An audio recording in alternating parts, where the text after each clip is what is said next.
30-some-odd years after Star Wars. To do number 7, I felt, very happy to be able to continue adding to this glossary of themes. JJ did speak to me about the feeling we would all want to have that this is Star Wars. All we need is John Williams, and then it's done. And particularly connected, if we could, to the earlier films. We have Leia and we have Han and Luke revisited here. There are references to earlier thematic connections between characters and music and so on. And that seemed a very natural thing to do. And combine it with new melodic material for the new characters. Rey, her theme has a musical grammar that is not heroic in the sense of a hero's theme.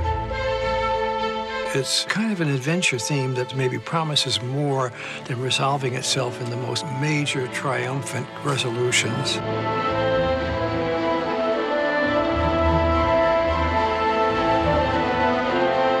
When we first meet her, she's been alone, she's without her parents. I felt a lot of empathy for that girl. And I think Rey's theme needs to illustrate that.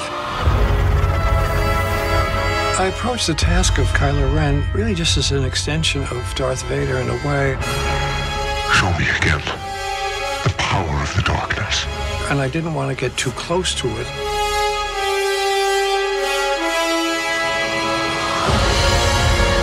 But if it could convey in a few short notes, as the Imperial March does, this evil power, strength, threat,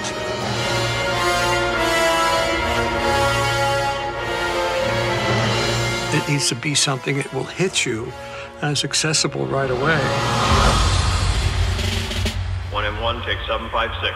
When we recorded the opening and closing of the very first Star Wars film, I didn't have any idea there would be a second one. None of us had any idea that we'd ever hear the music again.